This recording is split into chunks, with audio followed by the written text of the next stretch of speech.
Hello and again welcome back to my video. আমরা যারা বাঙালিরা ওয়েস্ট বেঙ্গলের বাইরে থাকি, আমরা অনেক বাঙালি খাবার দাবার মিস করি। সেরকমই একটা খাবার হচ্ছে আমদই। আমি আমদই খেতে ভীষণ ভালোবাসি, কিন্তু কী আর করার, এখানে আমদই তো দূরের কথা, মিষ্টি দইও পাওয়া যায় না। সেই জন্য ইউটিউব খুলে চটপট রেসিপিটা দেখে নিলাম। সেই মতো আমদই বানাতে শুরু করে দিয়েছি।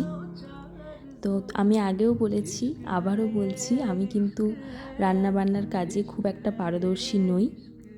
দেখে বা শুনে মায়ের কাছ থেকে মোটামুটি করার চেষ্টা করি। করতে করতে বুঝতে পারলাম যে আমার এখানে দুধের পরিমাণটা অনেকটা বেশি হয়ে গেছে, পাল্পটা কম হয়ে গেছে, সেই জন্য কালারটা ঠিক হলুদ আসেনি। আমি খুব টেনশনে ছিলাম কি আদৌ দইটা জমবে কি না, কারণ আমি আগে কখনো করিনি, ঠিকঠাক হচ্ছে কি না, বাট ঠিকঠাকই হয়েছে। আমি গ্লাসেও একটা করেছিলাম কারণ অনেকটা বেশি হয়ে গিয়েছিল।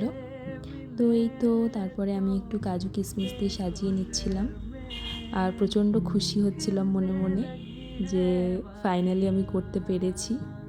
এই তো একটু পাহাড় দেখতে দেখতে নিজের বানানো আমদই খাচ্ছিলাম।